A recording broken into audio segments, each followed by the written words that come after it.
racial, sexual, and religious chauvinism to rabid nationalist fervor are beginning not to work. This is who I am and whether I'm good or bad or achieving or not, all that's learned along the way. It's just a ride. And we can change it anytime we want. It's only a choice. No effort, no work, no job, no savings of money. I realized that I had the game wrong. That the game was to find out what I already was.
We were saying how very important it is to bring about in the human mind the radical revolution. The crisis is a crisis in consciousness, a crisis that cannot anymore accept the old norms, the old patterns, the ancient traditions. And considering what the world is now, with all the misery, conflict, destructive brutality, aggression, and so on, man is still as he was. He's still brutal, violent, aggressive, acquisitive, competitive, and he has built a society along these lines.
Society today is composed of a series of institutions.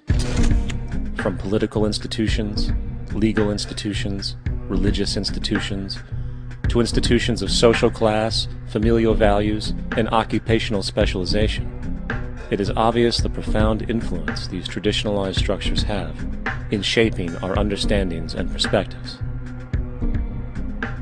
Yet, of all the social institutions we are born into, directed by, and conditioned upon, there seems to be no system as taken for granted and misunderstood as the monetary system. Taking on nearly religious proportions, the established monetary institution exists as one of the most unquestioned forms of faith there is. How money is created, the policies by which it is governed, and how it truly affects society are unregistered interests of the great majority of the population.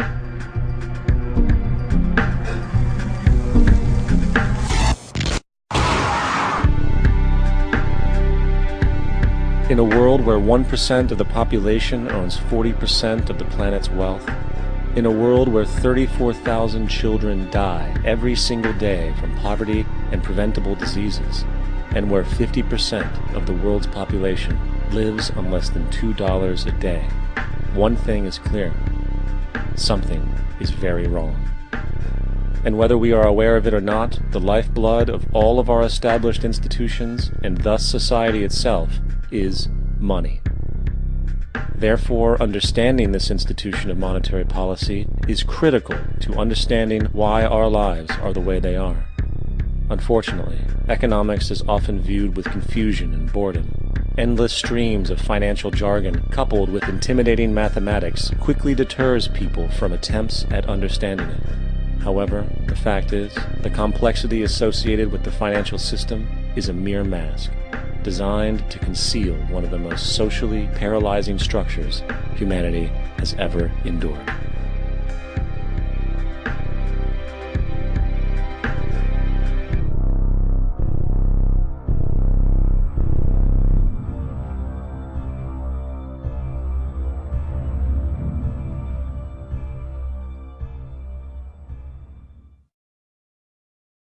A number of years ago, the Central Bank of the United States, the Federal Reserve, produced a document entitled Modern Money Mechanics. This publication detailed the institutionalized practice of money creation as utilized by the Federal Reserve and the web of global commercial banks it supports. On the opening page, the document states its objective. The purpose of this booklet is to describe the basic process of money creation in a fractional reserve banking system. It then proceeds to describe this fractional reserve process through various banking terminology, a translation of which goes something like this. The United States government decides it needs some money, so it calls up the Federal Reserve and requests, say, $10 billion. The Fed replies, saying, sure, we'll buy $10 billion in government bonds from you. So the government takes some pieces of paper, paints some official-looking designs on them, and calls them treasury bonds. Then it puts a value on these bonds to the sum of $10 billion and sends them over to the Fed. In turn, the people at the Fed draw up a bunch of impressive pieces of paper themselves, only this time calling them Federal Reserve notes, also designating a value of $10 billion to the set. The Fed then takes these notes and trades them for the bonds. Once this exchange is complete, the government then takes the $10 billion in Federal Reserve notes and deposits it into a bank account. And upon this deposit, the paper notes officially become legal tender money, adding $10 billion to the U.S. money supply. And there it is. $10 billion in new money has been created. Of course, this example is a generalization, for, in reality, this transaction would occur electronically, with no paper used at all. In fact, only 3% of the U.S. money supply exists in physical currency. The other 97% essentially exists in computers alone. Now, government bonds are, by design, instruments of debt, and when the Fed purchases these bonds, with money it essentially created out of thin air, the government is actually promising to pay back that money to the Fed. In other words, the money was created out of debt. This mind-numbing paradox of how money or value can be created out of debt or a liability will become more clear as we further this exercise. So, the exchange has been made and now $10 billion sits in a commercial bank account. Here's where it gets really interesting. For as based on the fractional reserve practice, that $10 billion deposit instantly becomes part of the bank's reserves, just as all deposits do. And regarding reserve requirements, as stated in Modern Money Mechanics, a bank must maintain legally required reserves equal to a prescribed percentage of its deposits. It then quantifies this by stating, under current regulations, the reserve requirement against most transaction accounts is 10%. This means that with a $10 billion deposit, 10% or $1 billion is held as the required reserve, while the other $9 billion is considered an excessive reserve and can be used as the basis for new loans. Now, it is logical to assume that this $9 billion is literally coming out of the existing $10 billion deposit. However, this is actually not the case. What really happens is that the $9 billion is simply created out of thin air on top of the existing $10 billion deposit. This is how the money supply is expanded. As stated in modern money mechanics, of course they, the banks, do not really pay out loans from the money they receive as deposits. If they did this, no additional money would be created. What they do when they make loans is to accept promissory notes, loan contracts, in exchange for credits, money, to the borrower's transaction accounts. In other words, the $9 billion can be created out of nothing simply because there is a demand for such a loan and that there is a $10 billion deposit to satisfy the reserve requirements. Now, let's assume that somebody walks into this bank and borrows the newly available $9 billion. They will then most likely take that money and deposit it into their own bank account. The process then repeats, for that deposit becomes part of the bank's reserves. 10% is isolated, and in turn 90% of the $9 billion, or $8.1 billion, is now available as newly created money for more loans. And, of course, that 8.1 can be loaned out and redeposited, creating an additional 7.2 billion, to 6.5 billion, to 5.9 billion, etc. This deposit money creation loan cycle can technically go on to infinity. The average mathematical result is that about $90 billion can be created on top of the original $10 billion. In other words, for every deposit that ever occurs in the banking system, about 9 times that amount can be created out of thin air. Money jitters. Ask the obliging Bank of America for a jar of soothing instant money, M-O-N-E-Y, in the form of a convenient personal loan. So, now that we understand how money is created by this fractional reserve banking system, a logical yet elusive question might come to mind. What is actually giving this newly created money value? The answer? The money that already exists. The new money essentially steals value from the existing money supply. For the total pool of money is being increased irrespective to demand for goods and services. And as supply and demand finds equilibrium, prices rise, diminishing the purchasing power of each individual dollar. This is generally referred to as inflation, and inflation is essentially a hidden tax on the public. What is the advice that you generally get? And that is inflate the currency. They don't say debase the currency. They don't say devalue the currency. They don't say cheat the people who are saved. They say lower the interest rates. The real deception is when we distort the value of money. When we create money out of thin air, we have no savings, and yet there's so-called capital. So my question boils down to this: how in the world can we expect to solve the problems of inflation, that is, the increase in the supply of money, with more inflation? Of course, it can't. The fractional reserve system of monetary expansion is inherently inflationary. For the act of expanding the money supply, without there being a proportional expansion of goods and services in the economy, will always debase a currency. In fact, a quick glance at the historical values of the US dollar versus the money supply reflects this point definitively, for the inverse relationship is obvious. $1 in 1913 required $21.60 in 2007 to match value. That is a 96% devaluation since the Federal Reserve came into existence. Now, if this reality of inherent and perpetual inflation seems absurd and economically self-defeating, hold that thought, for absurdity is an understatement in regard to how our financial system really operates. For in our financial system, money is debt, and debt is money. Here is a chart of the U.S. money supply from 1950 to 2006. Here is a chart of the U.S. national debt for the same period. How interesting it is that the trends are virtually the same. For the more money there is, the more debt there is. The more debt there is, the more money there is. To put it a different way, every single dollar in your wallet is owed to somebody by somebody. For remember, the only way the money can come into existence is from loans. Therefore, if everyone in the country were able to pay off all debts, including the government, there would not be $1 in circulation.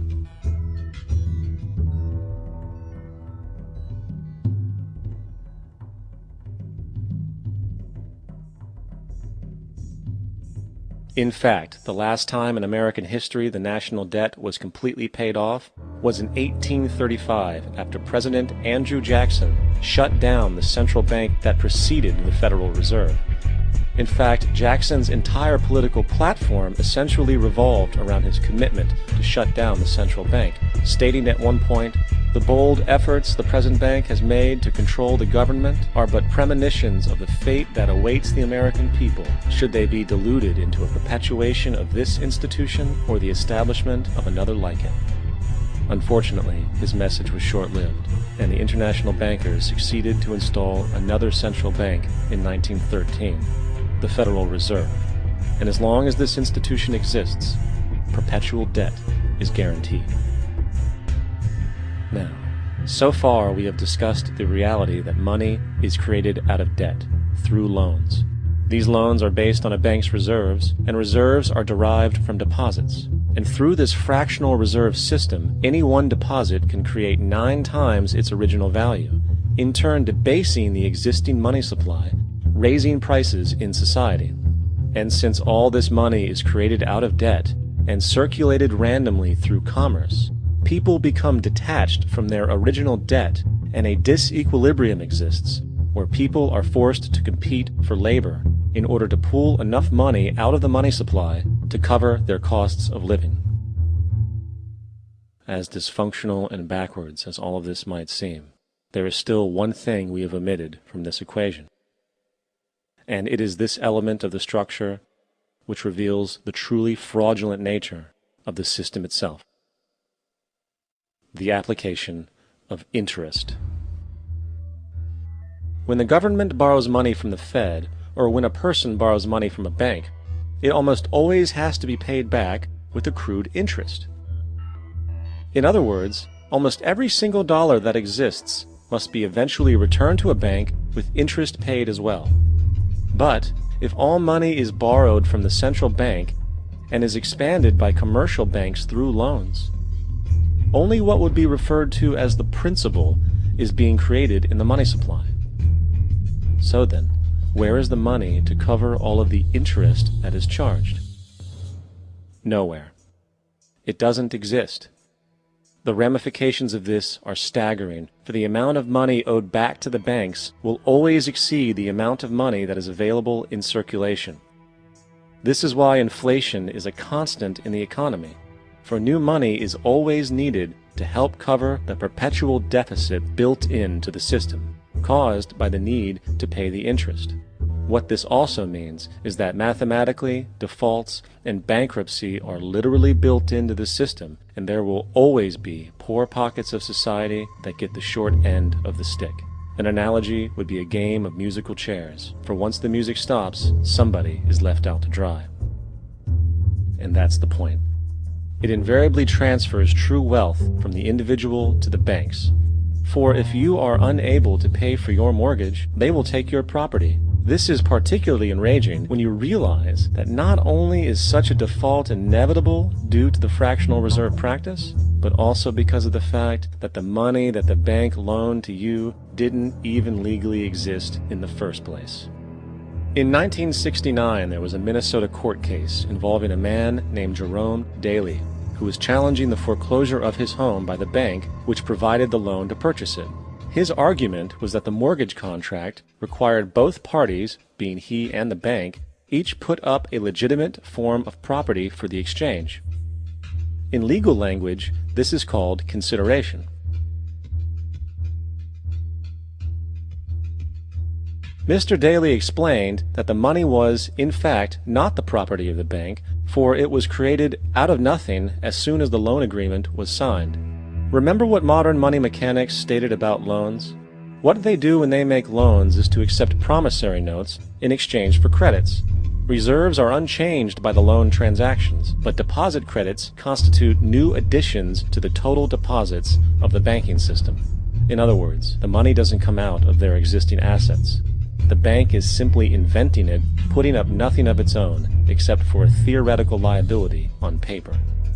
As the court case progressed, the bank's president, Mr. Morgan, took the stand, and in the judge's personal memorandum, he recalled that the plaintiff, bank's president, admitted that, in combination with the Federal Reserve Bank, did create the money and credit upon its books by bookkeeping entry. The money and credit first came into existence when they created it. Mr. Morgan admitted that no United States law or statute existed which gave him the right to do this. A lawful consideration must exist and be tendered to support the note.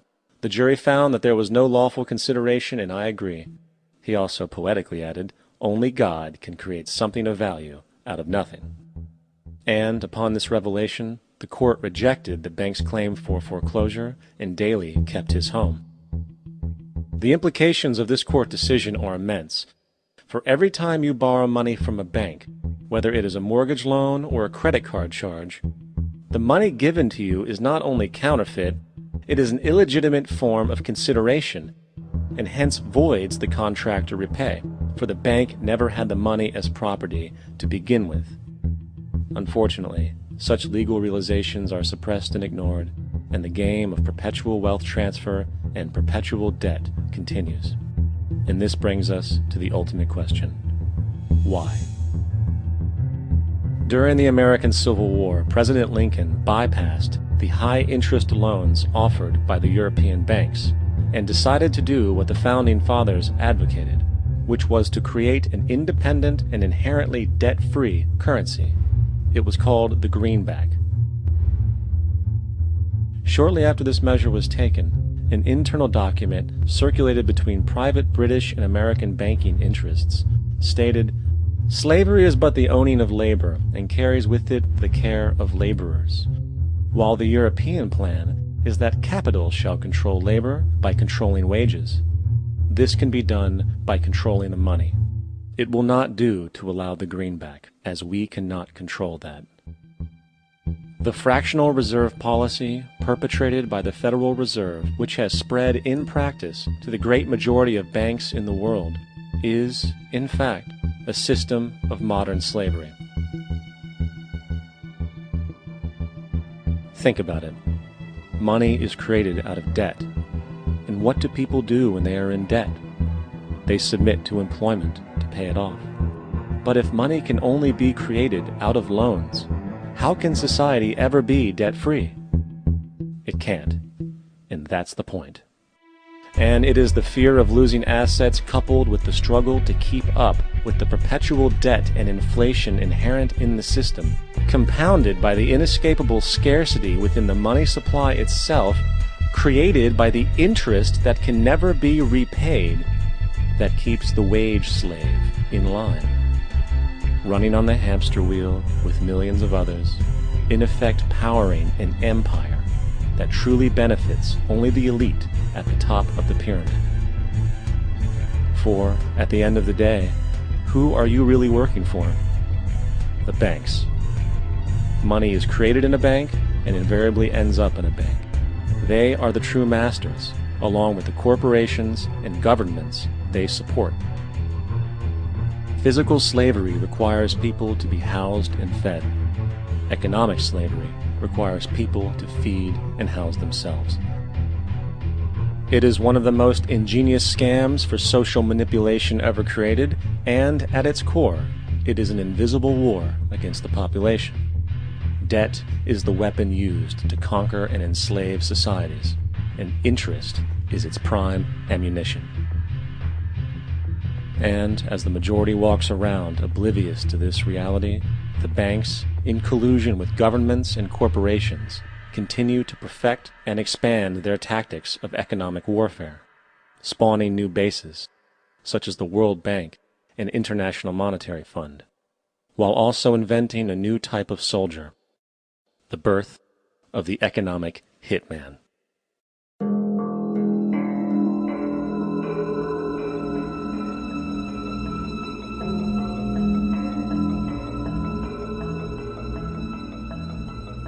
We economic hitmen really have been the ones responsible for creating this first truly global empire.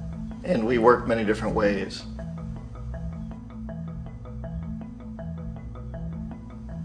But perhaps the most common is that we will identify a country that has resources our corporations covet, like oil, and then arrange a huge loan to that country from the World Bank or one of its sister organizations. But the money never actually goes to the country. Instead, it goes to our big corporations to build infrastructure projects in that country, power plants, industrial parks, ports, things that benefit a few rich people in that country, in addition to our corporations, but really don't help the majority of the people at all. However, those people, the whole country is left holding a huge debt. It's such a big debt they can't repay it, and that's part of the plan, that they can't repay it. And so at some point, we economic hitmen go back to them and say, listen, you owe us a lot of money, can't pay your debts, so sell your oil real cheap to our oil companies. Allow us to build a military base in your country, or send troops in support of ours to someplace in the world like Iraq, or vote with us on the next UN vote. To have their electric utility company privatized and their water and sewage system privatized and sold to U.S. corporations or other multinational corporations. So there was that whole mushrooming thing, and it's so typical of the way the IMF and the World Bank work, that you put a country in debt, it's such a big debt it can't pay it, and then you offer to refinance that debt and pay even more interest. And you demand this quid pro quo, which you call a conditionality or good governance, which means basically that they've got to sell off their resources, including many of their social services, their utility companies, their school systems sometimes, their penal systems, their insurance systems, to foreign corporations. So it's a double, triple, quadruple whammy. The precedent for economic hitmen really began back in the early 50s when democratically elected Mossadegh, who was elected in Iran, he was considered to be the hope for democracy in the Middle East and around the world. He was Time Magazine's Man of the Year. But one of the things that he'd run on and began to implement was the idea that foreign oil companies needed to pay the Iranian people a lot more for the oil that they were taking out of Iran. The Iranian people should benefit from their own oil. Strange policy. We didn't like that, of course. But we were afraid to do what we normally were doing, which was to send in the military. Instead, we sent in one CIA agent, Kermit Roosevelt, Teddy Roosevelt's relative. And Kermit went in with a few $1 million and was very, very effective and efficient. And in a short amount of time, he managed to get Mossadegh overthrown and brought in the Shah of Iran to replace him, who always was favorable to oil. And it was extremely effective. Mobs overflow Tehran. Army officers shout that Mossadegh has surrendered and his regime as virtual dictator of Iran is ended. Pictures of the Shah are paraded through the streets as sentiment reverses. The Shah is welcomed home. So back here in the United States, in Washington, people looked around and said, wow, that was easy and cheap.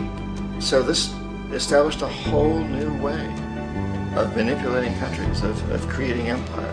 The only problem with Roosevelt was that he was a card-carrying CIA agent, and had he been caught, the ramifications could have been pretty serious.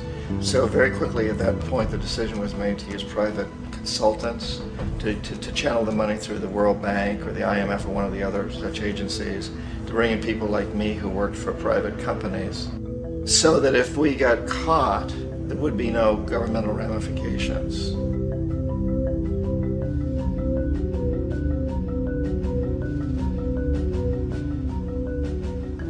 When Arbenz became president of Guatemala, the country was very much under the thumbs of United Fruit Company, the big international corporations. And Arbenz ran on this ticket that says, you know, we want to get the land back to the people. And once he took power, he was implementing policies that would do exactly that, give land rights back to the people.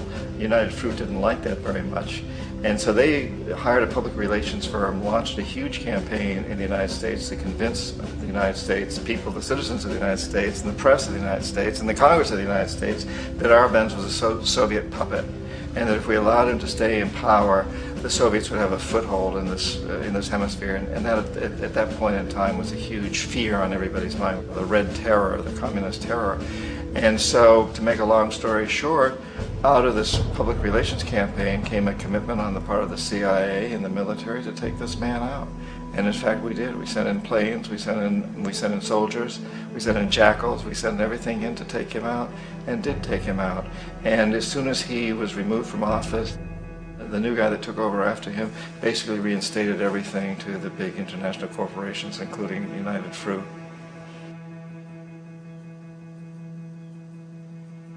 Ecuador for many, many years had been ruled by pro-US dictators, often relatively brutal. Then it was decided that they were going to have a truly democratic election. Jaime Roldos ran for office, and his main goal, he said, as president would be to make sure that Ecuador's resources were used to help the people.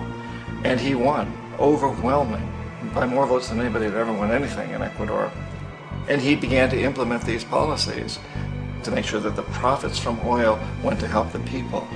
Well, we didn't like that in the United States. I was sent down as one of several economic hitmen to change Roldos, to corrupt him, to bring him around, to let him know, okay, you can get very rich, you and your family, if you play our game, but if you continue to try to keep these policies you've promised, you're going to go. He wouldn't listen. He was assassinated. As soon as the plane crashed, the whole area was cordoned off. The only people allowed in were U.S. military from a nearby base and some of the Ecuadorian military. When an investigation was launched, 2 of the key witnesses died in car accidents before they had a chance to testify. A lot of very, very strange things that went on around the assassination of Jaime Roldos. I, like most people who've really looked at this case, have absolutely no doubt that it was an assassination. And of course, in my position as an economic hitman, I was always expecting something to happen to Jaime, whether it be a coup or assassination, I wasn't sure, but that he would be taken down because he was not being corrupted. He would not allow himself to be corrupted the way we wanted to corrupt him. Omar Torrijos, president of Panama, was one of my favorite people. I really, really liked him. He was very charismatic. He was a guy who really wanted to help his country. And when I tried to bribe him or corrupt him, he said, look, John, he called me Juanito. He said, look, Juanito, I don't need the money. What I really need is for my country to be treated fairly. I need for the United States to repay the debts that you owe my people for all the destruction you've done here. I need to be in a position where I can help other Latin American countries win their independence and be free of this terrible presence from the north that you people are exploiting us so badly. I need to have the Panama Canal back in the hands of the Panamanian people. That's what I want. And so, leave me alone. Don't try to bribe me. It was 1981, and in May, Jaime Roldos was assassinated. And Omar was very aware of this. Torrijos got his family together and he said, I'm probably next, but it's okay because I've done what I came here to do. I've renegotiated the canal. The canal will now be in our hands. He just finished negotiating the treaty with Jimmy Carter. In June of that same year, just a couple of months later, he also went down in an airplane crash, which there's no question was executed by CIA-sponsored jackals. Tremendous amount of evidence that one of Torrijos' security guards handed him at the last moment as he was getting on the plane a tape recorder, a small tape recorder that contained a bomb.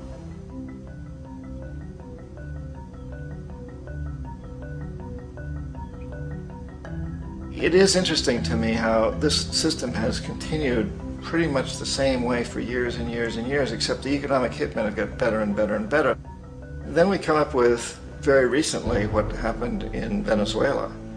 In 1998, Hugo Chavez gets elected president, following a long line of presidents who had been very corrupt and basically destroyed the economy of the country.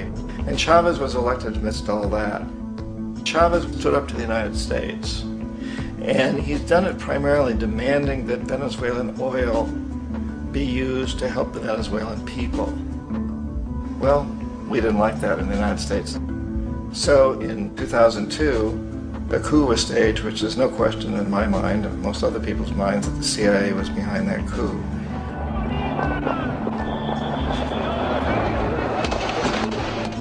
The way that coup was fomented was very reflective of what Kermit Roosevelt had done in Iran, of paying people to go out into the streets to riot, to protest, to say this Chavez is very unpopular.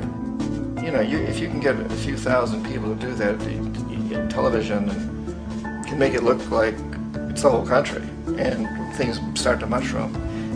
Except in the case of Chavez, he was smart enough, and the people were so strongly behind him that they overcame it, which was a phenomenal moment in the history of Latin America.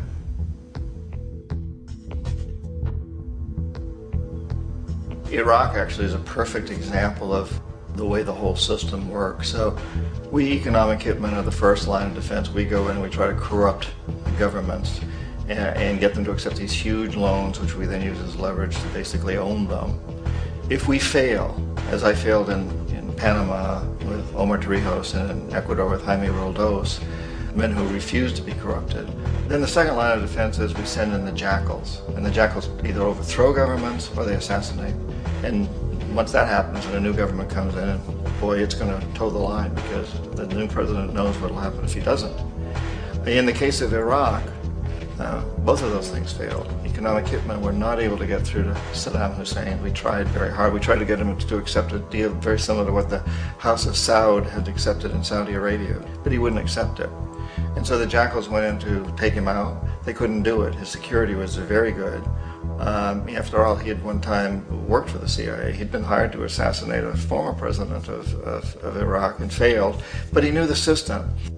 So in '91 we send in the troops and we take out the Iraqi military. So we assume at that point that Saddam Hussein is going to come around. We could have taken him out, of course, at that time, but we didn't want to. He's the kind of strong man we like. He controls his people. We thought he could control the Kurds and keep the Iranians in their border and keep pumping oil for us. And that once we took out his military, now he's going to come around. So the economic hitmen go back in the 90s without success. If they'd had success, he'd still be running the country. We'd be selling him all the fighter jets he wants and everything else he wants. But they couldn't. They didn't have success. The jackals couldn't take him out again.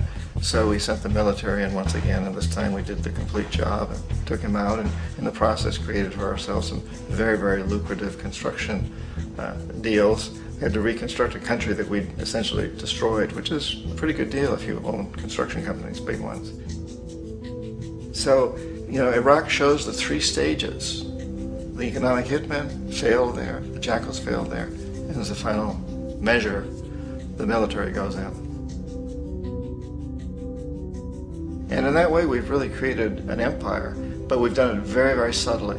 It's clandestine. All the empires of the past were built on the military, and everybody knew they were building them. So the British knew they were building them, the French, the Germans, the Romans, the Greeks, and they were proud of it. And they always had some excuse, like spreading civilization, spreading some religion, something like that. But they knew they were doing it.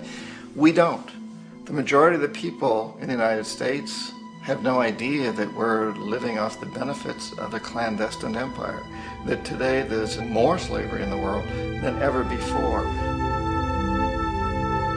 And then you have to ask yourself, well, if it's an empire, then who's the emperor? Obviously, our presidents of the United States are not emperors. An emperor is someone who's not elected, doesn't serve a limited term, and doesn't report to anyone, essentially. So you can't classify our presidents that way. But we do have what I consider to be the equivalent of the emperor, and it's what I call the corporatocracy.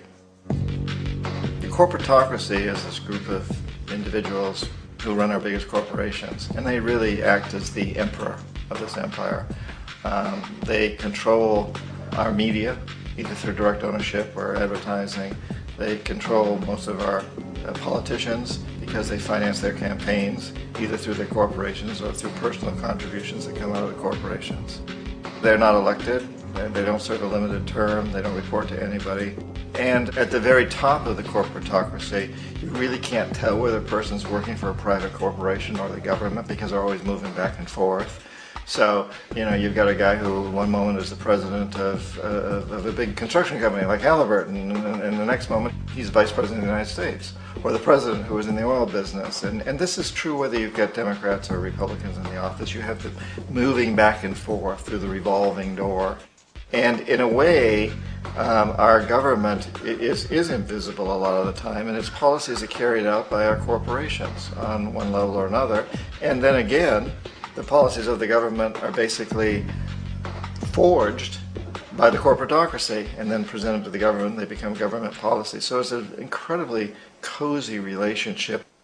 This isn't a conspiracy theory type of thing. These people don't have to get together and plot to do things. They all basically work under one primary assumption, and that is that they must maximize profits regardless of the social and environmental costs.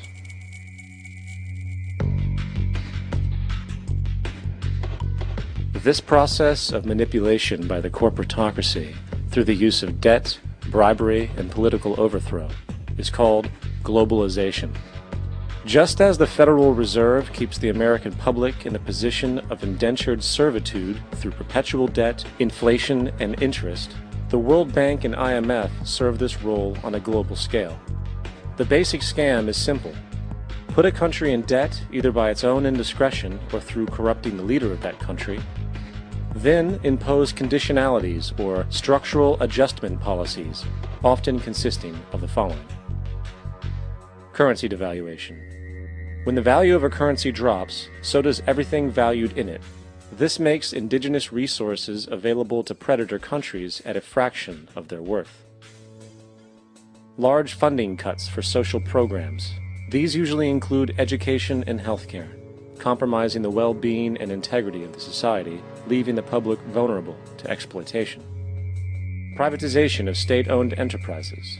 This means that socially important systems can be purchased and regulated by foreign corporations for profit. For example, in 1999, the World Bank insisted that the Bolivian government sell the public water system of its third largest city to a subsidy of the U.S. corporation Bechtel. As soon as this occurred, water bills for the already impoverished local residents skyrocketed. It wasn't until after a full-blown revolt by the people that the Bechtel contract was nullified. Then there is trade liberalization, or the opening up of the economy through removing any restrictions on foreign trade. This allows for a number of abusive economic manifestations, such as transnational corporations bringing in their own mass-produced products, undercutting the indigenous production and ruining local economies. An example is Jamaica, which, after accepting loans and conditionalities from the World Bank, lost its largest cash crop markets due to competition with Western imports. Today, countless farmers are out of work, for they are unable to compete with the large corporations. Another variation is the creation of numerous seemingly unnoticed, unregulated, inhumane sweatshop factories, which take advantage of the imposed economic hardship. Additionally, due to production deregulation, environmental destruction is perpetual, as a country's resources are often exploited by the indifferent corporations while outputting large amounts of deliberate pollution. The largest environmental lawsuit in the history of the world today is being brought on behalf of 30,000 Ecuadorian Amazonian people against Texaco, which is now owned by Chevron. So today it's against Chevron, but for activities conducted by Texaco. Estimated to be more than 18 times what the Exxon Valdez dumped into the coast of Alaska. In the case of Ecuador, it wasn't an accident. The oil companies did it intentionally. They knew they were doing it to save money out there rather than arranging for proper disposal. Furthermore, a cursory glance at the performance record of the World Bank reveals that the institution, which publicly claims to help poor countries develop and alleviate poverty, has done nothing but increase poverty and the wealth gap, while corporate profits soar. In 1960, the income gap between the fifth of the world's people in the richest countries versus the fifth in the poorest countries was 30 to 1. By 1998, it was 74 to 1. While global GNP rose 40% between 1970 and 1985, those in poverty actually increased by 17%. While from 1985 to 2000, those living on less than $1 a day increased by 18%. Even the Joint Economic Committee of the U.S. Congress admitted that there is a mere 40% success rate of all World Bank projects. In the late 1960s, the World Bank intervened in Ecuador with large loans. During the next 30 years, poverty grew from 50% to 70%. Under- or unemployment grew from 15 to 70%. Public debt increased from 240 million to 16 billion, while the share of resources allocated to the poor went from 20% to 6%. In fact, by the year 2000, 50% of Ecuador's national budget had to be allocated for paying its debts. It is important to understand the World Bank is, in fact, a U.S. bank, supporting U.S. interests. For the United States holds veto power over decisions, as it is the largest provider of capital. And where did it get this money? You guessed it. It made it out of thin air through the fractional reserve banking system. Of the world's top 100 economies, as based on annual GDP, 51 are corporations, and 47 of that 51 are U.S.-based. Walmart, General Motors, and Exxon are more economically powerful than Saudi Arabia, Poland, Norway, South Africa, Finland, Indonesia, and many others. And, as protective trade barriers are broken down, currencies tossed together and manipulated in floating markets, and state economies overturned in favor of open competition and global capitalism, the empire expands. You get up on your little 21-inch screen and howl about America and democracy. There is no America. There is no democracy. There is only IBM and ITT and AT&T and DuPont, Dow, Union Carbide, and Exxon. Those are the nations of the world today. What do you think the Russians talk about in their councils of state? Karl Marx? They get out their linear programming charts, statistical decision theories, minimax solutions, and compute the price-cost probabilities of their transactions and investments, just like we do. We no longer live in a world of nations and ideologies, Mr. Beale. The world is a college of corporations, inexorably determined by the immutable bylaws of business. The world is a business, Mr. Beale.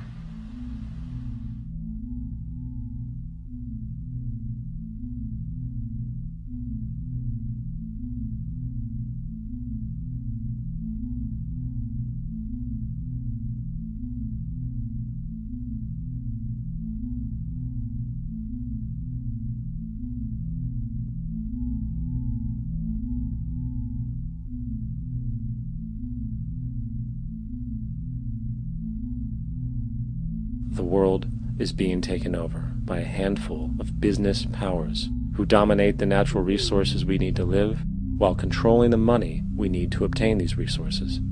The end result will be world monopoly, based not on human life, but financial and corporate power. And as the inequality grows, naturally more and more people are becoming desperate. So the establishment was forced to come up with a new way to deal with anyone who challenges the system. So they gave birth to the terrorist. The term terrorist is an empty distinction, designed for any person or group who chooses to challenge the establishment. This isn't to be confused with the fictional Al-Qaeda, which was actually the name of a computer database for the US-supported Mujahideen in the 1980s.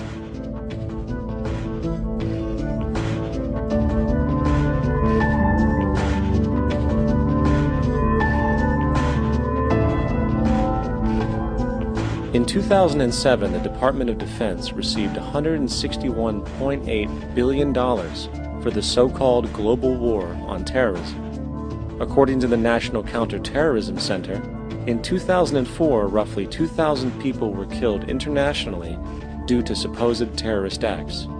Of that number, 70 were American. Using this number as a general average, which is extremely generous, it is interesting to note that twice as many people die from peanut allergies a year than from terrorist acts. Concurrently, the leading cause of death in America is coronary heart disease, killing roughly 450,000 each year. And in 2007, the government's allocation of funds for research on this issue was about $3 billion. This means that the U.S. government in 2007 spent 54 times the amount for preventing terrorism than it spent for preventing a disease which kills 6,600 times more people annually than terrorism does. Yet, as the name terrorism and Al-Qaeda are arbitrarily stamped on every news report relating to any action taken against U.S. interests, the myth grows wider. In mid-2008, the U.S. Attorney General actually proposed that the U.S. Congress officially declare war against the fantasy. Not to mention, as of July 2008, there are now over 1 million people currently on the U.S. terrorist watch list. These so-called counterterrorism measures, of course, have nothing to do with social protection, and everything to do with preserving the establishment amongst the growing anti-American sentiment both domestically and internationally, which is legitimately founded on the greed-based corporate empire expansion that is exploiting the world. The true terrorists of our world do not meet at the docks at midnight or scream Allah Akbar before some violent action. The true terrorists of our world wear $5,000 suits and work in the highest positions of finance, government, and business. So, what do? How do we stop a system of greed and corruption that has so much power and momentum? How do we stop this aberrant group behavior which feels no compassion for, say, the millions slaughtered in Iraq and Afghanistan, so the corporatocracy can control energy resources and opium production for Wall Street profit?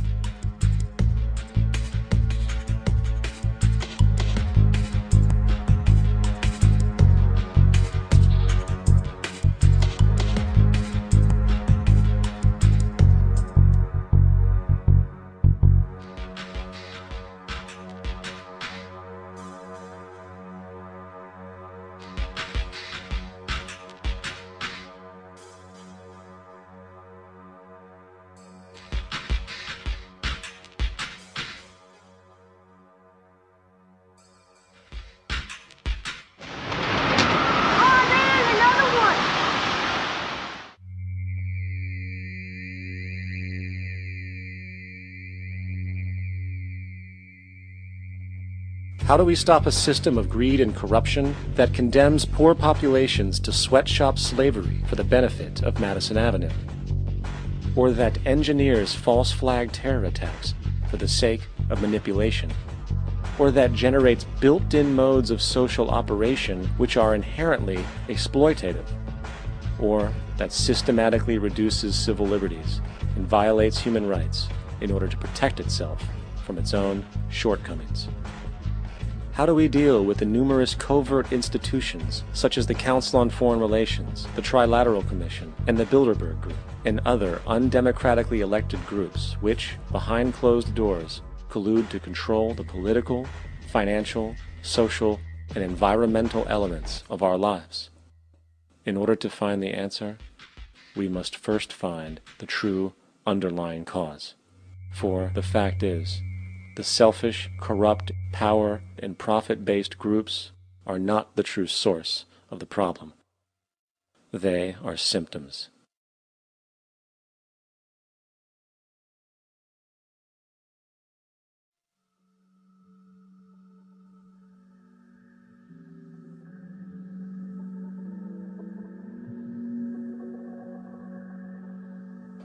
My name is Jock Fresco. I'm an industrial designer and a social engineer. I'm very much interested in society and developing a system that might be sustainable for all people. First of all, the word corruption is a monetary invention. That aberrant behavior that's disruptive to the well-being of people, while you're dealing with human behavior. And human behavior appears to be environmentally determined, meaning if you were raised by the Seminole Indians as a baby, never saw anything else, you'd hold that value system. And this goes for nations, it goes for individuals, for families. They try to indoctrinate their children to their particular faith and their country and make them feel like they're part of that. And they build a society which they call established. They establish a workable point of view and tend to perpetuate that, whereas all societies are really emergent, not established. And so they fight new ideas that would interfere with the establishment. Governments try to perpetuate that which keeps them in power. People are not elected to political office to change things. They're put there to keep things the way they are. So you see, the basis of corruption is in our society. Let me make it clear. All nations, then, are basically corrupt because they tend to uphold existing institutions. I don't mean to uphold or downgrade all nations, but communism, socialism, fascism, the free enterprise system, and all other subcultures are the same. They are all basically corrupt. The most fundamental characteristic of our social institutions is the necessity for self-preservation. Whether dealing with a corporation, a religion, or a government, the foremost interest is to preserve the institution itself. For instance, the last thing an oil company would ever want is the utilization of energy that was outside of its control, for it makes that company less relevant to society. Likewise, the Cold War and the collapse of the Soviet Union was, in reality, a way to preserve and perpetuate the established economic and global hegemony of the United States.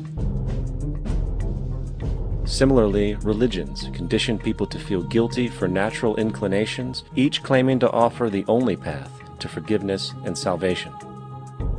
At the heart of this institutional self-preservation lies the monetary system, for it is money that provides the means for power and survival. Therefore, just as a poor person might be forced to steal in order to survive, it is a natural inclination to do whatever is needed to continue an institution's profitability. This makes it inherently difficult for profit-based institutions to change, for it puts in jeopardy not only the survival of large groups of people, but also the coveted materialistic lifestyles associated with affluence and power. Therefore, the paralyzing necessity to preserve an institution, regardless of its social relevance, is largely rooted in the need for money or profit.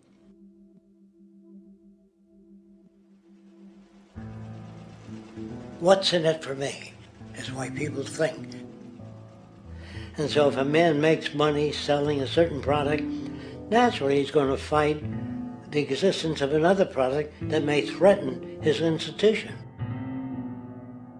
Therefore, people cannot be fair, and people do not trust each other. A guy will come over to you and say, I got just the house you're looking for. He's a salesman. When a doctor says, I think your kidney has to come out, I don't know if he's trying to pay off a yacht or whether my kidney has to come out. It's hard in a monetary system to trust people.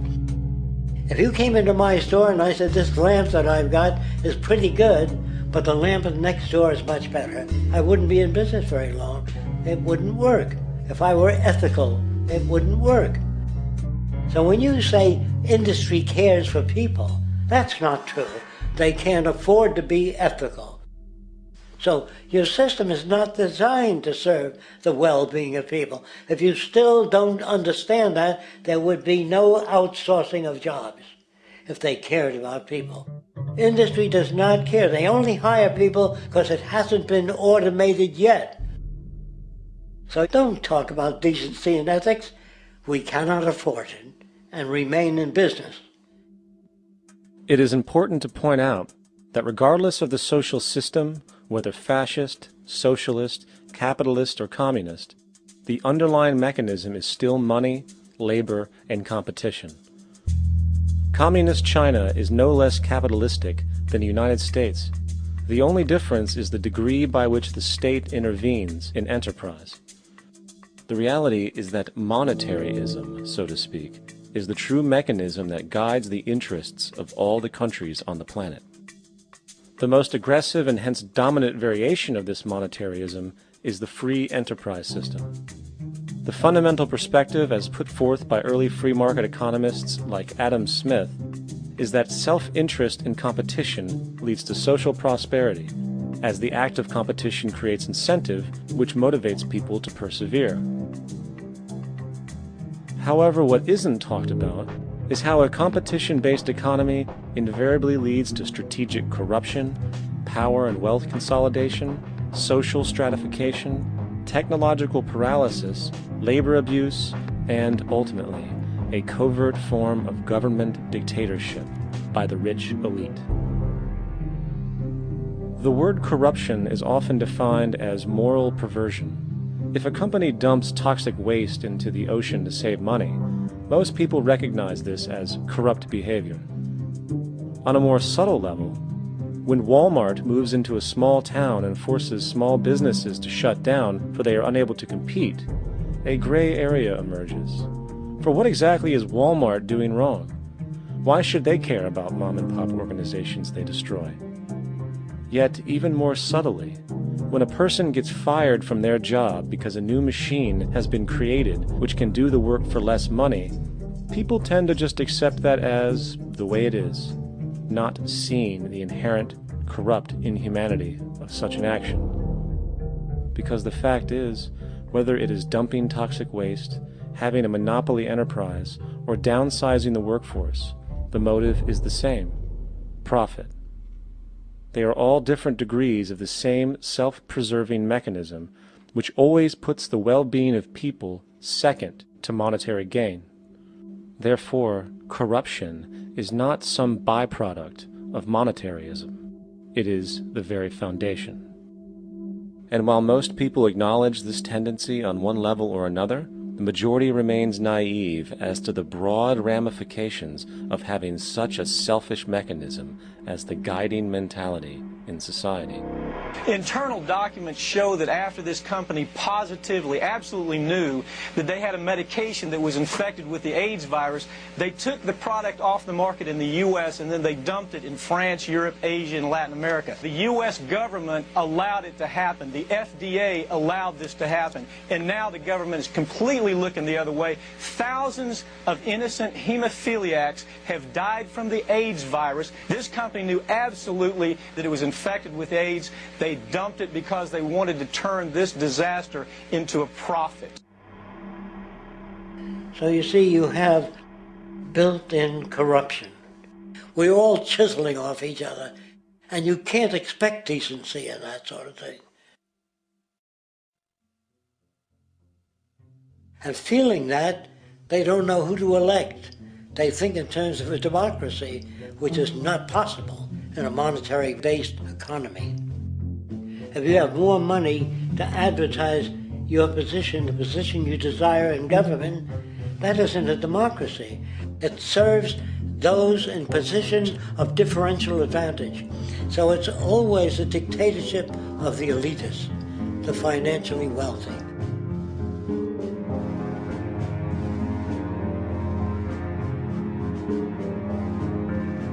It is an interesting observation to note how seemingly unknown personalities magically appear on the scene as presidential candidates. Then, before you know it, somehow you are left to choose from a small group of extremely wealthy people who suspiciously have the same broad social view. Obviously, it's a joke. The people placed on the ballot are done so because they have been pre-decided to be acceptable by the established financial powers who actually run the show. Yet, many who understand this illusion of democracy often think, if only we could just get our honest, ethical politicians in power, then we would be okay. Well, while this idea, of course, seems reasonable in our established-oriented worldview, it is, unfortunately, another fallacy. For when it really comes down to what is actually important, the institution of politics, and thus politicians themselves, have absolutely no true relevance as to what makes our world and society function. It's not politicians that can solve problems. They have no technical capabilities. They don't know how to solve problems. Even if they were sincere, they don't know how to solve problems. It's the technicians that produce the desalination plants. It's the technicians that give you electricity, that give you motor vehicles, that heat your house and cool it in the summertime. It's technology that solves problems, not politics. Politics cannot solve problems because they're not trained to do so. Very few people today stop and consider what it is that actually improves their lives. Is it money? Obviously not. One cannot eat money or stuff money into their car to get it to run. Is it politics? All politicians can do is create laws, establish budgets, and declare war. Is it religion? Of course not. Religion creates nothing except intangible emotional solace for those who require it. The true gift that we as human beings have, which has been solely responsible for everything that has improved our lives, is technology. What is technology? Technology is a pencil which allows one to solidify ideas on paper for communication. Technology is an automobile which allows one to travel faster than feet would allow. Technology is a pair of eyeglasses which enables sight for those who need it. Applied technology itself is merely an extension of human attributes which reduces human effort, freeing humans from a particular chore or problem. Imagine what your life would be like today without a telephone, or an oven, or a computer, or an airplane. Everything in your home which you take for granted, from a doorbell, to a table, to a dishwasher, is technology generated from the creative, scientific ingenuity of human technicians, not money, politics, or religion. These are false institutions. And writing your congressman is fantastic. They tell you to write your congressman if you want something done. The men in Washington should be at the forefront of technology, the forefront of human studies, the forefront of crime, all the factors that shape human behavior. You don't have to write your congressman. What kind of people are they that are appointed to do that job? The future will have great difficulty. And the question that's raised by politicians is, how much will a project cost? The question is not, how much will it cost? Do we have the resources? And we have the resources today to house everyone, build hospitals all over the world, build schools all over the world, the finest equipment and labs for teaching and doing medical research. So you see, we have all that, but we're in a monetary system. And in a monetary system, there's profit. And what is the fundamental mechanism that drives the profit system besides self-interest? What is it exactly that maintains that competitive edge at its core? Is it high efficiency and sustainability? No, that isn't part of their design. Nothing produced in our profit-based society is even remotely sustainable or efficient. If it was, there wouldn't be a multi-million-dollar-a-year service industry for automobiles, nor would the average lifespan for most electronics be less than 3 months before they're obsolete. Is it abundance? Absolutely not. Abundance, as based on the laws of supply and demand, is actually a negative thing. If a diamond company finds 10 times the usual amount of diamonds during their mining, it means the supply of diamonds has increased, which means the cost and profit per diamond drops. The fact is, efficiency, sustainability, and abundance are enemies of profit. To put it into a word, it is the mechanism of scarcity that increases profits. What is scarcity? Based on keeping products valuable. Slowing up production on oil raises the price. Maintaining scarcity of diamonds keeps the price high. They burn diamonds at the Kimberley diamond mines. They made a carbon that keeps the price up.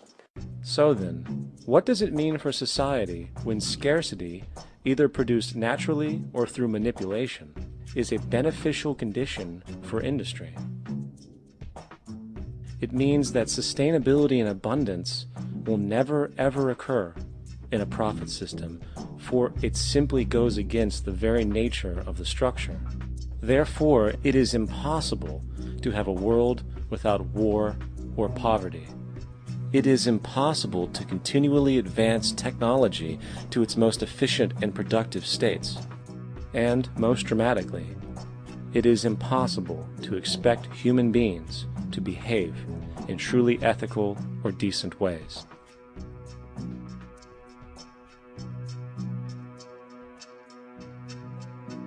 People use the word instinct because they can't account for the behavior.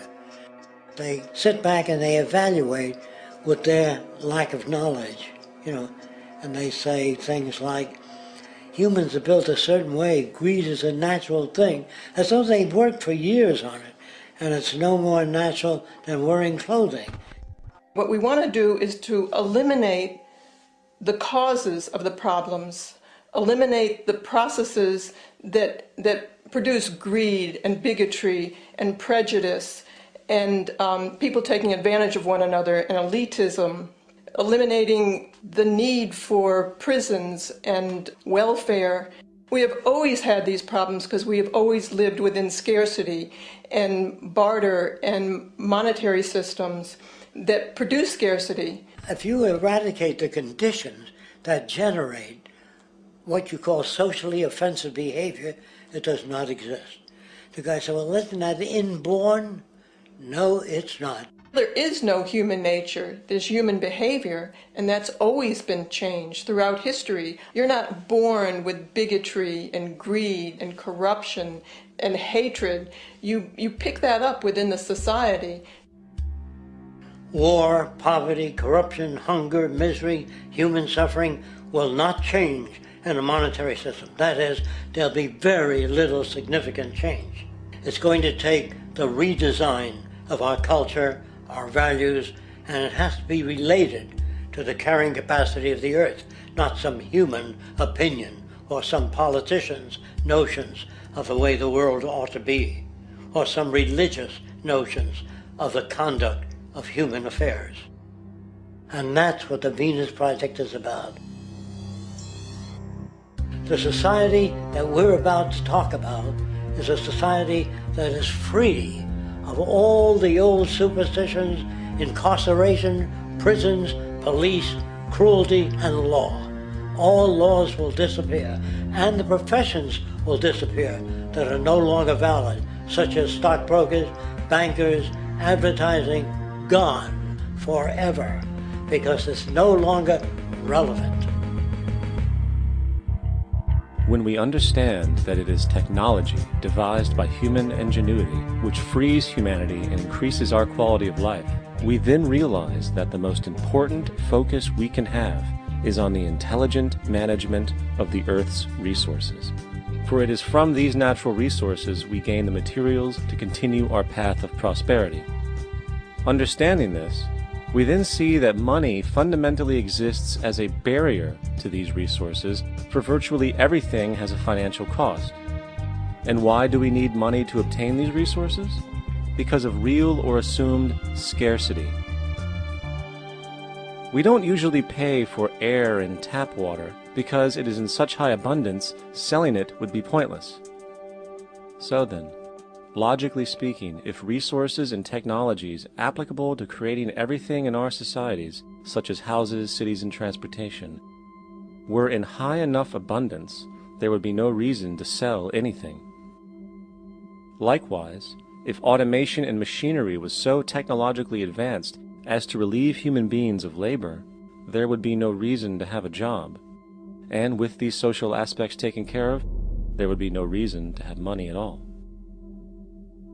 So the ultimate question remains: do we on Earth have enough resources and technological understanding to create a society of such abundance that everything we have now could be available without a price tag and without the need for submission through employment? Yes, we do.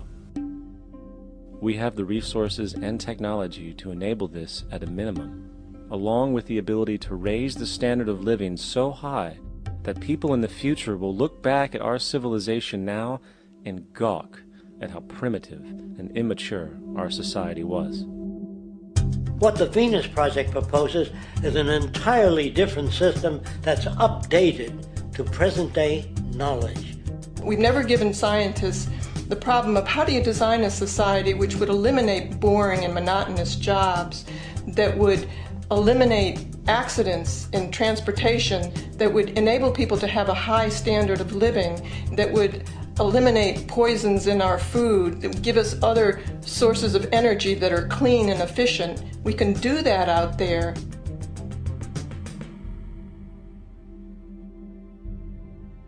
The major difference between a resource-based economy and a monetary system is that a resource-based economy is really concerned with people and their well-being, where a monetary system has become so distorted that the concerns of the people are really secondary, if they're there at all. The products that are turned out are for how much money you can get. If there is a problem in society and you can't earn money from solving that problem, then it won't be done. The resource-based economy is really not close to anything that's been tried. And with all our technology today, we can create abundance. It could be used to improve everyone's lifestyle. Abundance all over the world if we use our technology wisely and maintain the environment. It's a very different system, and it's very hard to talk about because the public is not that well enough informed as to the state of technology.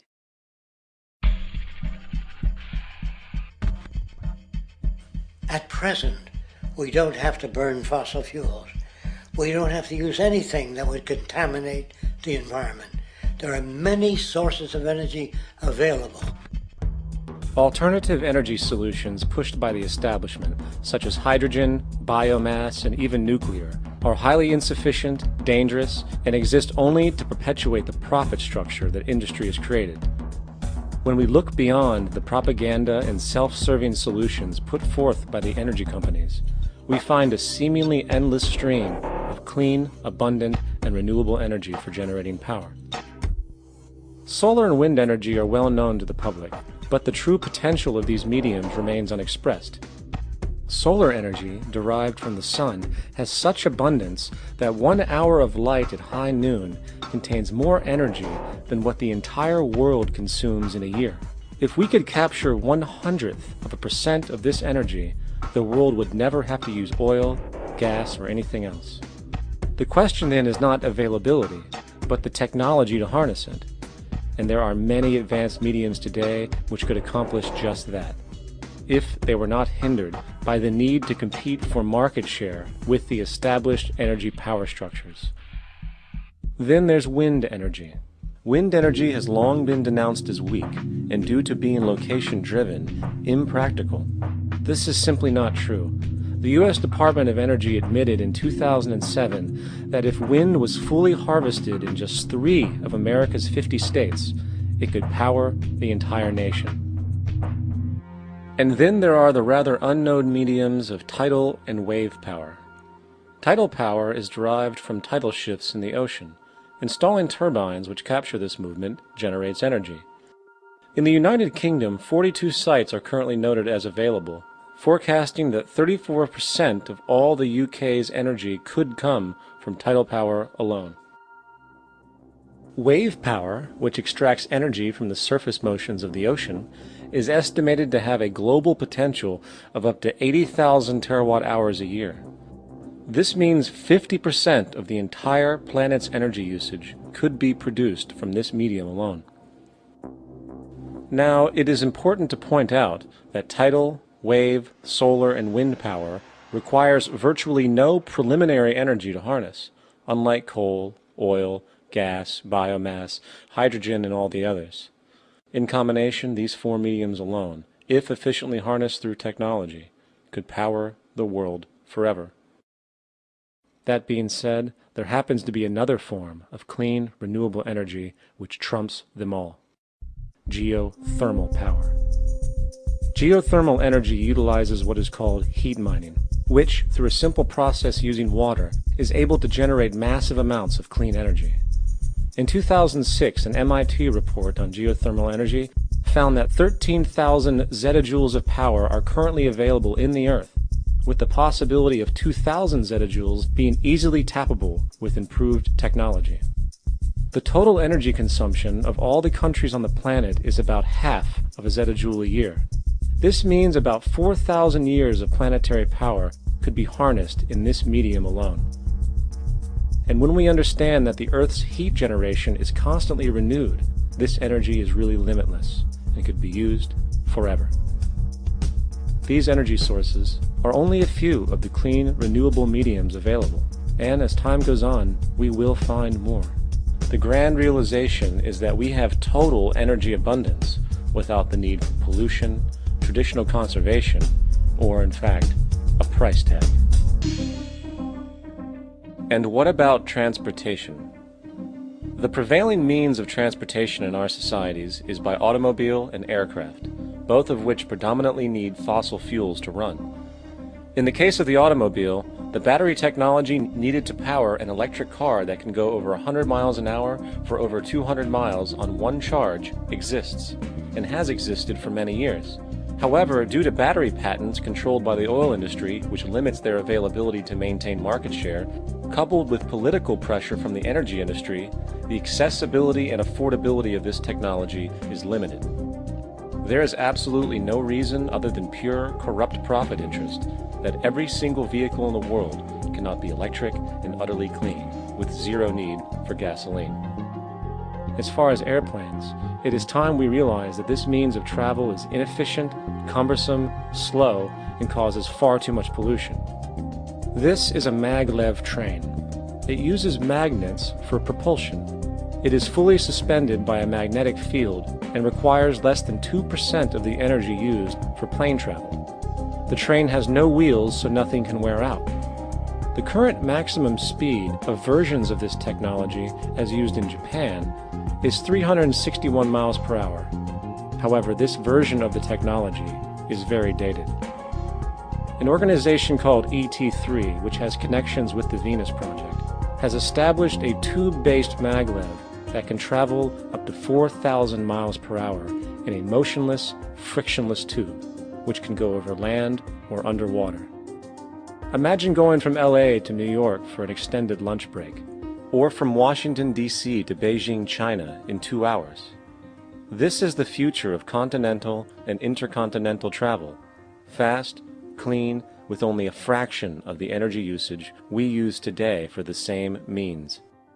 In fact, between maglev technology, advanced battery storage, and geothermal energy, there would be no reason to ever burn fossil fuels again. And we can do this now if we were not held back by the paralyzing profit structure. Now, America is inclined toward fascism.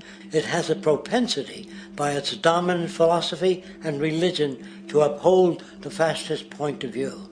American industry is essentially a fascist institution. If you don't understand that, the minute you punch that time clock, you walk into a dictatorship. We're given notions about the respectability of work, and I really look at it as being paid slavery. They're brought up to believe that you shall earn your living by the sweat of your brow. That holds people back, freeing people from drudgery, repetitive jobs which make them ignorant. You rob them. In our society, that is a resource-based economy, machines free people. You see, we can't imagine that because we've never known that kind of world. If we look back at history, we see a very clear pattern of machine automation slowly replacing human labor. From the disappearance of the elevator man to the near full automation of an automobile production plant, the fact is, as technology grows, the need for humans in the workforce will continually be diminished. This creates a serious clash, which proves the falseness of the monetary-based labor system. For human employment is in direct competition with technological development. Therefore, given the fundamental priority of profit by industry, People, through time, will be continually laid off and replaced by machine. When industry takes on a machine, instead of shortening the workday, they downsize. You lose your job. So you have a right to fear machines. In a high-technology, resource-based economy, it is conservative to say that about 90% of all current occupations could be phased out by machines, freeing humans to live their life without servitude, for this is the point of technology itself. And through time, with nanotechnology and other highly advanced forms of science, it is not far-fetched to see how even complex medical procedures could be performed by machines as well, and based on the pattern, with much higher success rates than humans get today. The path is clear, but our monetary-based structure, which requires labor for income, blocks this progress, for humans need jobs in order to survive. The bottom line is that this system must go, or we will never be free, and technology will be constantly paralyzed. We have machines that clean out sewers. It frees a human being from doing that. So look at machines as extensions of human performance. Furthermore, many occupations today will have simply no basis to exist in a resource-based economy, such as anything associated with the management of money, advertising, along with the legal system itself. For without money, a great majority of the crimes that are committed today would never occur. Virtually all forms of crime are a consequence of the monetary system, either directly or by neuroses inflicted through financial deprivation. Therefore, laws themselves could eventually become extinct.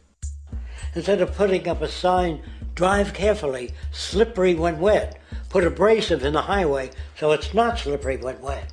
And if a person gets in a car that's drunk and the car oscillates a great deal, there's a little pendulum that swings up and back, and that'll pull the car over to the side. Not a law solution. Put sonar and radar in automobiles so they can't hit one another. Man-made laws are attempts to deal with occurring problems, and not knowing how to solve them, they make a law. In the United States, the most privatized, capitalist country on the planet, it should come as no surprise that it also has the largest prison population in the world, growing every year. Statistically, most of these people are uneducated and come from poor, deprived societies. And, contrary to propaganda, it is this environmental conditioning which lures them into criminal and violent behavior. However, society looks the other way in regard to this point. The legal and prison systems are just more examples of how our society avoids examining the root causes of behavior. Billions are spent each year on prisons and police, while only a fraction is spent on programs for poverty, which is one of the most fundamental variables responsible for crime to begin with. And as long as we have an economic system which prefers and in fact creates scarcity and deprivation, crime will never go away.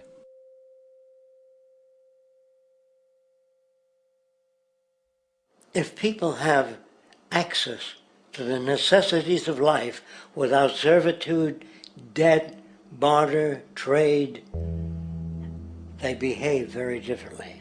You want all these things available without a price tag. Now then, you gotta have a price tag. Well, what'll motivate people? Man gets everything he wants, he just lay around in the sun. This is the myth they perpetuate. People in our culture are trained to believe that the monetary system produces incentive. If they have access to things, why should they want to do anything? They will lose their incentive. That's what you're taught to support the monetary system. When you take money out of the scenario, there would be different incentives, very different incentives. When people have access to the necessities of life, their incentives change. What about the moon and the stars? New incentives arise. If you make a painting that you enjoy, you will enjoy giving it to other people, not selling it.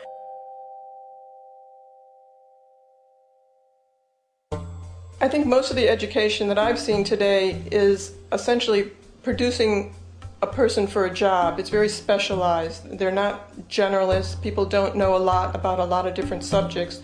I don't think you could get people to go to war if they knew a lot about a lot of things. I think education is mostly rote, and they're not taught how to solve problems. They're not given the tools emotionally or within their own field of how to do critical thinking. A resource-based economy, the education would be very different. Our society's major concern is mental development and to motivate each person to their highest potential. Because our philosophy is the smarter people are, the richer the world, because everybody becomes a contributor. The smarter your kids are, the better my life will be, because they'll be contributing more constructively to the environment and to my life, because everything that we devise within a resource-based economy would be applied to society. There would be nothing to hold it back. Patriotism, weapons, armies, navies, all that is a sign that we're not civilized yet. Kids will ask their parents, didn't you see the necessity of the machines? Dad, couldn't you see that war was inevitable when you produce scarcity? Isn't it obvious? Of course the kid will understand that you were pinheads, raised merely to serve the established institutions. We're such an abominable, sick society that we won't make the history book. They just say that large nations took land from smaller nations, used force and violence. You'll get history talked about as corrupt behavior all the way along until the beginning of the civilized world. That's when all the nations work together.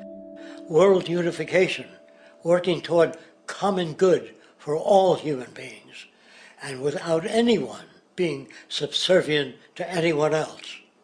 Without social stratification, whether it be technical elitism or any other kind of elitism, eradicated from the face of the earth.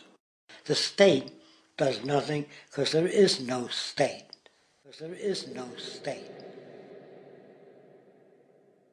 The system I advocate, a resource-based global economy, is not perfect. It's just a lot better than what we have. We can never achieve perfection.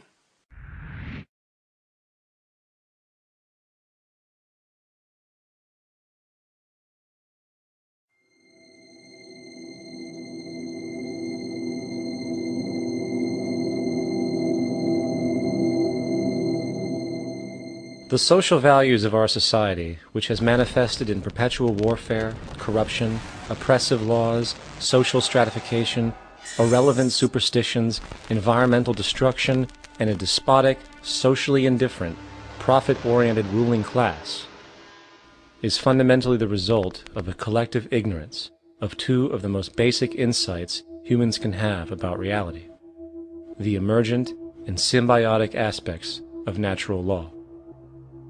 The emergent nature of reality is that all systems, whether it is knowledge, society, technology, philosophy, or any other creation, will, when uninhibited, undergo fluid, perpetual change.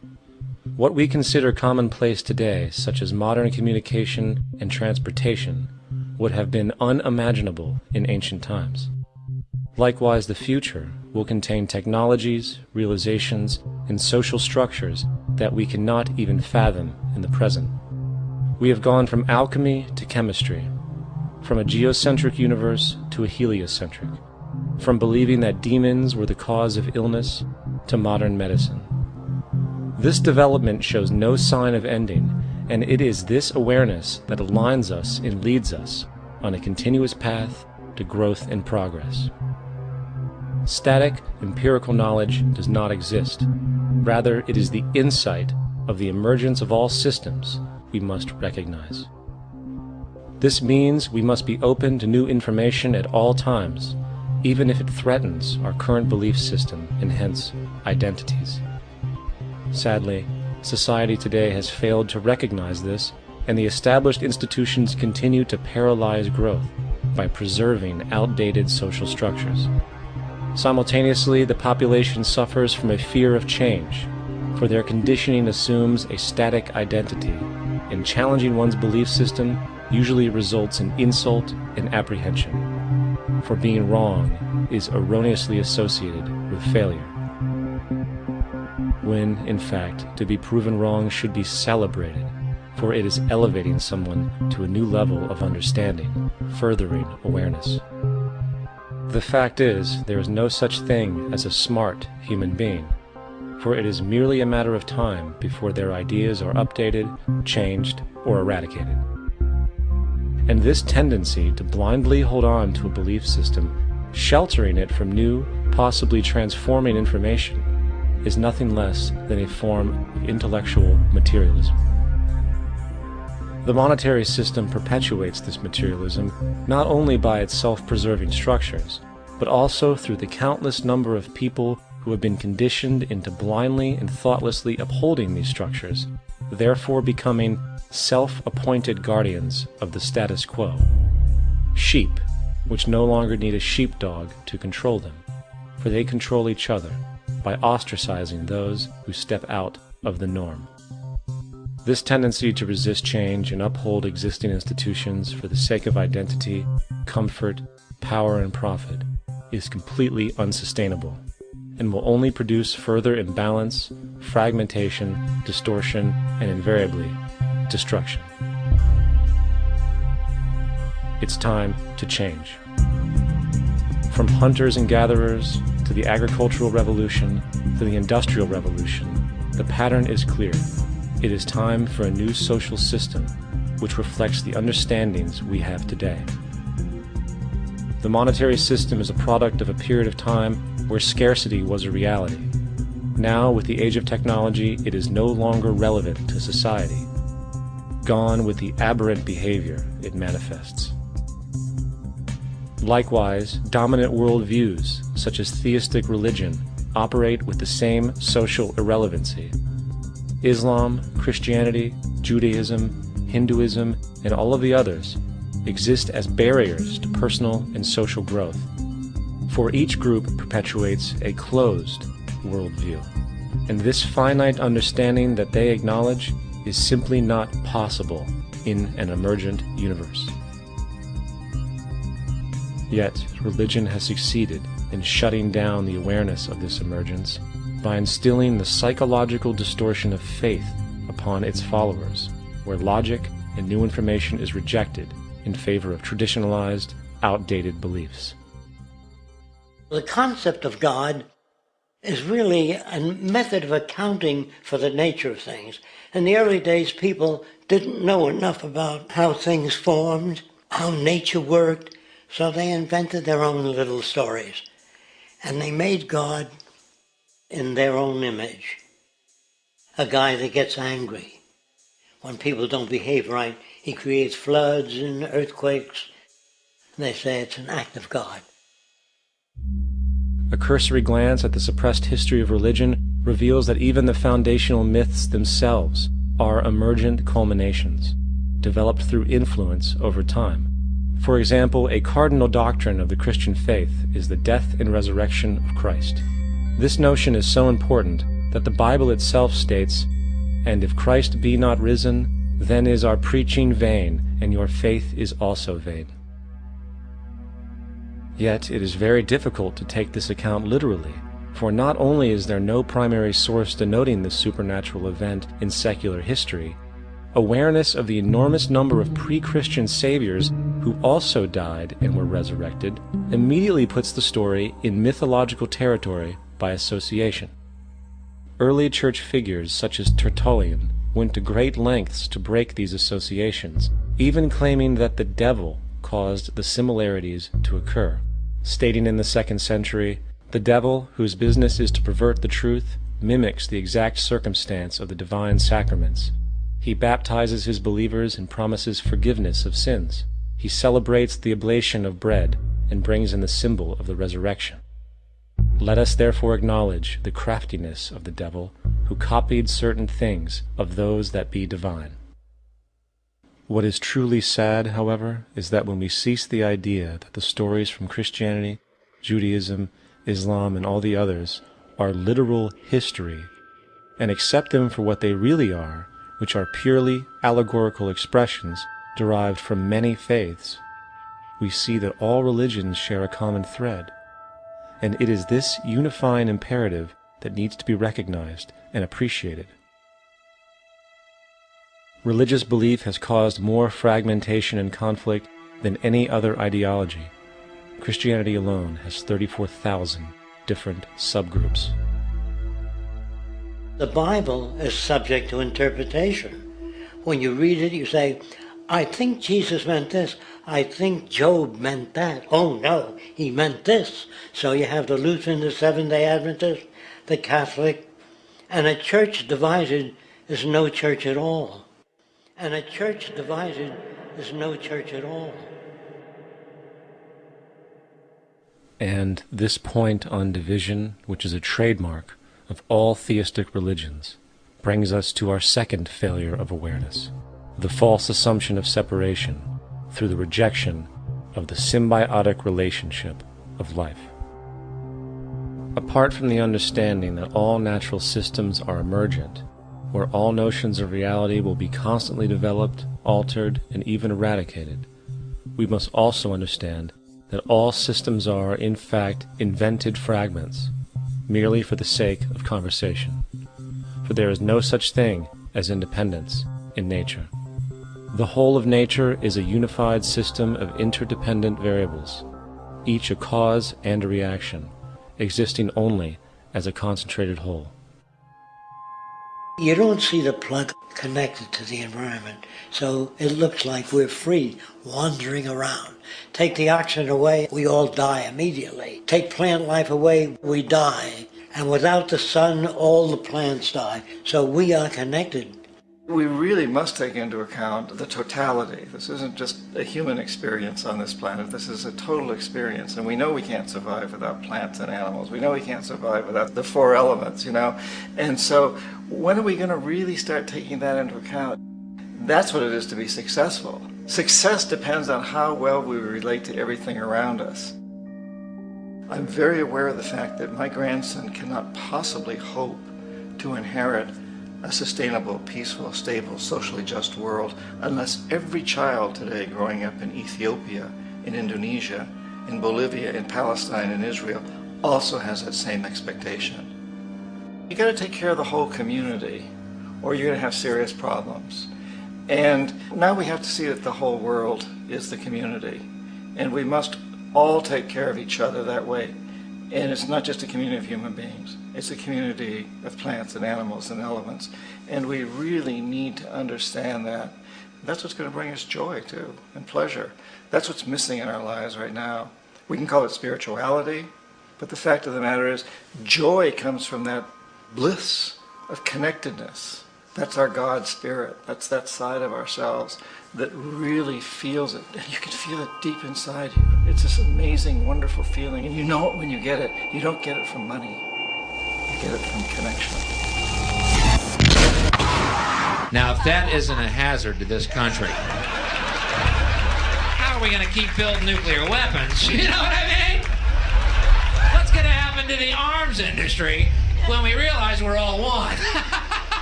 It's going to fuck up the economy. The economy that's fake anyway. The economy that's fake anyway. The economy that's fake anyway. The economy that's fake anyway. The economy that's fake anyway. Which would be a real bummer. You can see why the government's cracking down on the idea of experiencing unconditional love.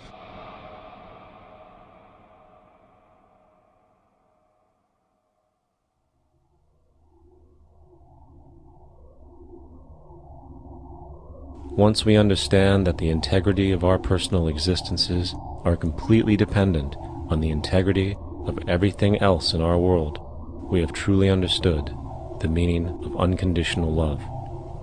For love is extensionality, and seeing everything as you and you as everything can have no conditionalities. For, in fact, we are all everything at once. If it's true that we're all from the center of a star, every atom in each of us from the center of a star, then we're all the same thing. Even a Coke machine or a cigarette butt in the street in Buffalo is made out of atoms that came from a star. They've all been recycled thousands of times, as have you and I. And therefore, it's only me out there. So what is there to be afraid of? What is there that needs solace seeking? Nothing. There's nothing to be afraid of because it's all us. The trouble is we have been separated by being born and given a name and an identity and being individuated. We've been separated from the oneness, and that's what religion exploits, that people have this yearning to be part of the overall one again. So they exploit that. They call it God. They say he has rules. And I think it's cruel. I think you can do it absent religion.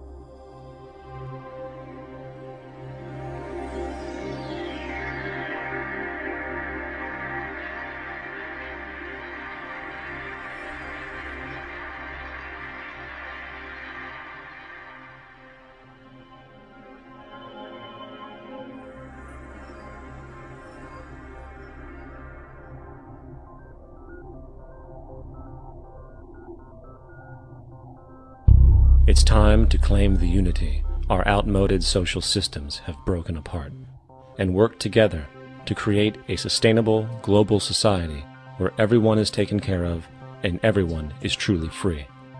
Your personal beliefs, whatever they may be, are meaningless when it comes to the necessities of life. Every human being is born naked, needing warmth, food, water, shelter. Everything else is auxiliary. Therefore, the most important issue at hand is the intelligent management of the Earth's resources. This can never be accomplished in a monetary system, for the pursuit of profit is the pursuit of self-interest, and therefore imbalance is inherent. Simultaneously, politicians are useless, for our true problems in life are technical, not political. Furthermore, ideologies that separate humanity, such as religion, need strong reflection in the community in regard to its value, purpose, and social relevancy. Hopefully, through time, religion will lose its materialism and basis in superstition and move into the useful field of philosophy. The fact is, society today is backwards, with politicians constantly talking about protection and security rather than creation, unity, and progress. The U.S. alone now spends about $500 billion annually on defense. That is enough to send every high school senior in America to a four-year college. In the 1940s, the Manhattan Project produced the first true weapon of mass destruction. This program employed 130,000 people at an extreme financial cost. Imagine what our life would be like today if that group of scientists, instead of working on a way of killing people, worked on a way to create a self-sustaining, abundant world. Life today would be very, very different if that was their goal. Instead of weapons of mass destruction, it is time to unleash something much more powerful. Weapons of mass creation. Our true divinity is in our ability to create, and armed with the understanding of the symbiotic connections of life, while being guided by the emergent nature of reality, there is nothing we cannot do or accomplish. Of course, we face strong barriers in the form of established power structures that refuse to change. At the heart of these structures is the monetary system. As explained earlier, the fractional reserve policy is a form of slavery through debt, where it is literally impossible for society to be free. In turn, free market capitalism in the form of free trade uses debt to imprison the world and manipulate countries into subservience to a handful of large business and political powers. Apart from these obvious amoralities, the system itself is based on competition, which immediately destroys the possibility of large-scale collaborations for the common good, hence paralyzing any attempt at true global sustainability. These financial and corporate structures are now obsolete, and they must be outgrown. Of course, we cannot be naive enough to think that the business and financial elite are going to subscribe to this idea, for they will lose power and control. Therefore, peaceful yet highly strategic action must be taken. The most powerful course of action is simple. We have to alter our behavior to to force the power structure to the will of the people. We must stop supporting the system. The only way the establishment will change is by our refusal to participate, while continuously acknowledging its endless flaws and corruptions. They're not going to give up the monetary system because of our designs of what we recommend. The system has to fail, and people have to lose confidence in their elected leaders. That will be a major turning point if the Venus Project is offered as a possible alternative. If not, I fear the consequences. The trends now indicate that our country is going bankrupt. The probability is our country will move toward a military dictatorship to prevent riots and complete social breakdown. Once the U.S. breaks down, all the other cultures will undergo similar things. As of now, the world financial system is on the brink of collapse due to its own shortcomings. The Comptroller of Currency stated in 2003 that the interest on the U.S. national debt will not be affordable in less than 10 years. This theoretically means total bankruptcy for the U.S. economy, and its implications for the world are immense. In turn, the fractional reserve-based monetary system is reaching its theoretical limits of expansion, and the banking failures you are seeing are just the beginning. This is why inflation is skyrocketing, all debt is at record levels, and the government and Fed are hemorrhaging new money to bail out the corrupt system. For the only way to keep the banks going is by making more money. The only way to make more money is to create more debt and inflation. It is simply a matter of time before the tables turn, and there is no one willing to take new loans, while defaults grow, as people are unable to afford their current loans. Then the expansion of money will stop, and contraction will begin on a scale never before seen, ending a century-long pyramid scheme. This has already begun. Therefore, we need to expose this financial failure for what it is, using this weakness to our advantage. Here are some suggestions. Expose the banking fraud. Citibank, JP Morgan Chase, and Bank of America are the most powerful controllers within the corrupt Federal Reserve System. It's time to boycott these institutions. If you have a bank account or a credit card with any of them, move your money to another bank. If you have a mortgage, refinance with another bank. If you own their stock, sell it. If you work for them, quit. This gesture will express contempt for the true powers behind the private banking cartel known as the Federal Reserve, and create awareness about the fraud of the banking system itself. 2. Turn off the TV news.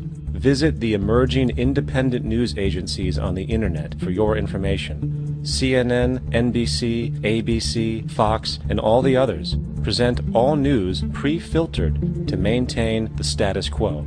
With 4 corporations owning all major media outlets, objective information is impossible. This is the true beauty of the internet, and the establishment has been losing control because of this free flow of information. We must protect the internet at all times, as it is truly our savior right now. 3. Don't ever allow yourself, your family, or anyone you know to ever join the military. This is an obsolete institution now used exclusively for maintaining an establishment that is no longer relevant. U.S. soldiers in Iraq work for U.S. corporations, not the people. Propaganda forces us to believe that war is natural and the military is an honorable institution. Well, if war is natural, why are there 18 suicides every single day by American veterans who have post-traumatic stress disorder? If our military men and women are so honored, why is it that 25% of the American homeless population are veterans? 4. Stop supporting the energy companies. If you live in a detached house, get off the grid. Investigate every means of making your home self-sustainable with clean energy.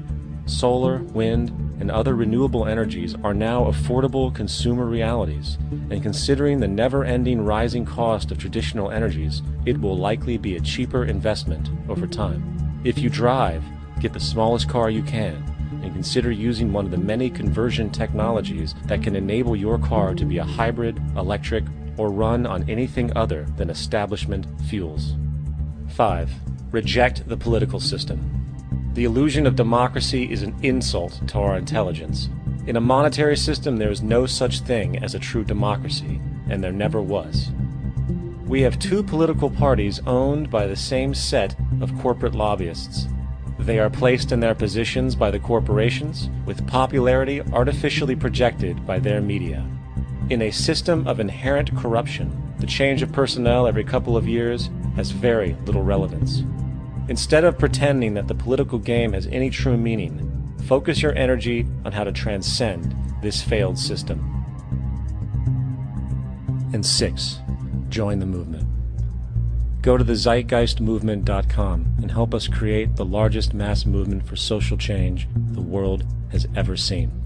We must mobilize and educate everyone about the inherent corruption of our current world system, along with the only true sustainable solution, declaring all the natural resources on the planet as common heritage to all people, while informing everyone as to the true state of technology and how we can all be free if the world works together rather than fights. The choice lies with you.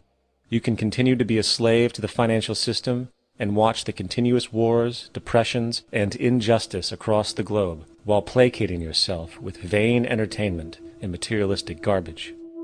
Or you can focus your energy on true, meaningful, lasting, holistic change, which actually has the realistic ability to support and free all humans with no one left behind.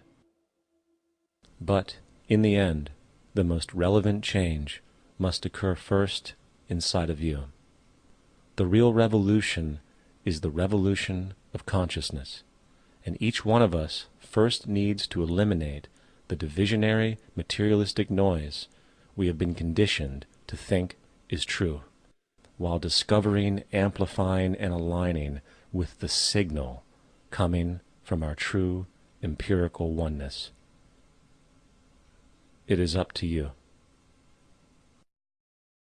What we are trying during all these discussions and talks here is to see if we cannot radically bring about a transformation of the mind. Not accept things as they are, but to understand it, to go into it, to examine it, give your heart and your mind with everything that you have to find out a way of living differently.